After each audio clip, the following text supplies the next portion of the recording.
শুভ সন্ধ্যা বন্ধুরা। দেখো একটা ভালো কাজ করতেছি, এ তোমাদেরও কাজে আসবে, তাই দেখে নাও। এই দেখো, এখন গরমের দিন শরবত বানিয়ে বানিয়ে খাবো, তা চিনি গলতে অনেক টাইম লাগে।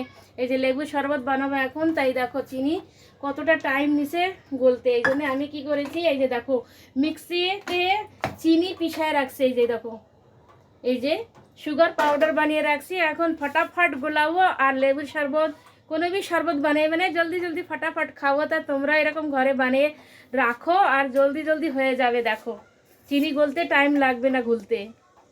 তা তোমরা এরকম ঘরে বানাও আর বানাই বানাই রাখো আর খুব শরবত খাও। আর গরম আসতেছে, নিজের দিকে ধ্যান রাখবা। শসা, ক্ষীরা, ফল ফ্রুট, জল বেশি করে খাওয়া। গরম লাগতে দিবা না, শরীর সুস্থ রাখবা, পেট ঠান্ডা রাখবা, দিমাগ ঠান্ডা রাখবা আর শরবত বানাই বানাই খাওয়া। এখন ঘর আসবে, তাই শরবত বানাবো, তাই তাই ভাবলাম কি চিনি পিষায় রেখে দিই।